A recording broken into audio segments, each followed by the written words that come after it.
Guys, ito tayo ng kamuting kahoy. Dito sa amin, Bicol, Bilanghoy.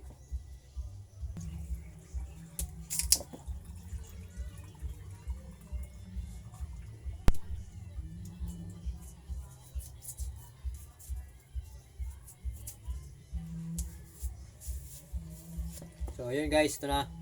Bilanghoy. Hugasan pa yan natin.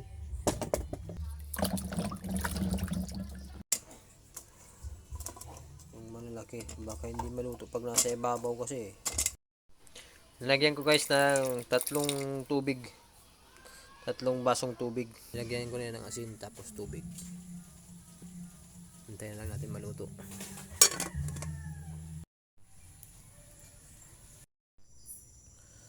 Ayan guys, luto na yung kamuting kahoy natin.